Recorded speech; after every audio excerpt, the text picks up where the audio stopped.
Magandang gabi po, Luzon, Visayas at Mindanao. Dagsana sa iba't ibang terminal, pantalan at paliparan ng mga biyahero, lalo't holiday na bukas at simula ng long weekend para sa UNDAS. Kamustahin na natin ang mga provincial bus terminal kabilang sa Parañaque Integrated Terminal o PITX. 200,000 ang inaasahang pasahero doon ngayong araw, kaya ang tanong, may masasakyan pa bang mga bus? Nakatutok doon live si Oscar Oy. Oscar. Yes, Mel, Emil, Vicky, ngayong araw nga inaasahan ng pinakamalaking bilang ng mga pasaherong babiyahe ngayon dito sa Parañaque Integrated Terminal Exchange o PITX. Uwing-uwi na pa Agusan del Sur ang 50 anyos na si Jubel. Ang kanyang excitement may halong pag-aalala, lalo't isa ang kanilang probinsya sa pinayuko ng lindol kamakailan. Naroon pa naman ang kanyang 2 anak. May pera lang kami, di makakauwi agad. Masakit po na hindi agad makauwi kung ano nangyari sa pamilya. Siyempre, nilindol sila doon.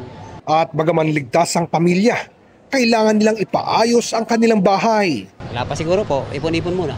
Sabik na rin makauwi naman sa Sorsogon si Russell, pero tila mas excited ang mga fur baby niyang sina Maui at Gia na hindi niya maiwan. Kasi yung isa dyan, sir, is may separate anxiety. Opo. Tsaka pag iniiwan siya, nagkakalat siya ng kung ano, nangangat-ngat ng mga wire or damit doon sa amin. Kaya every time na babiyahe kami or papasok sa work, namin sinasama. Mabuti na lang at pinapayagan dito sa Parañaque Integrated Terminal Exchange o PITX ang pagbiyahe kasama ang mga alagang hayop. Basta susundin ang mga alituntunin ng terminal. Ilagay lamang po ito sa tamang carrier, no? At lagyan po ng diaper at siguraduhin natin na hindi po tayo makakaabala sa kapwa natin pasahero.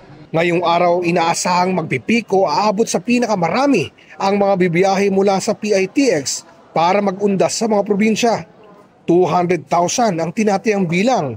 Pero ang good news, may mga masasakyan pa naman nang makausap ko ang pamunuan ng PITX. Pero of course, patungo na tayo dyan. Pero huwag mag-alala yung mga kababayan natin, meron tayong mga additional units na bibigyan naman ng kaukulang special permits. Maigpit na ang seguridad sa PITX at tuloy ang random drug testing sa mga driver at konduktor ng mga bumabiyahing bus. Nananatili namang maayos ang sitwasyon sa mga bus terminal na dinaanan namin sa EDSA Cubao. Di pa rin naman nagkakaubusan ng masasakyan kanina. Pero inaasahan ng mga tauhan ng mga terminal na mamaya o bukas ay dadagsa ang mga pasero, bagay na napaghandaan naman nila. Simula naman mamayang alas 10 ng gabi hanggang alas 5 ng madaling araw sa Nobyembre 3 ay pwede nang dumaan ng EDSA ang mga provincial bus para mapabilis ang dating nila sa mga terminal. Pero sa mga terminal sa Cubao, Quezon City lang, pwedeng huminto ang mga galing Central at Northern Luzon. Sa PITX at Pasay Terminal lang kung mula Southern Luzon.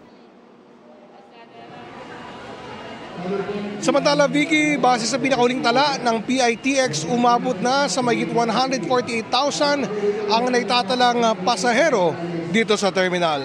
Vicky? Maraming salamat sa iyo, Oscar Oida.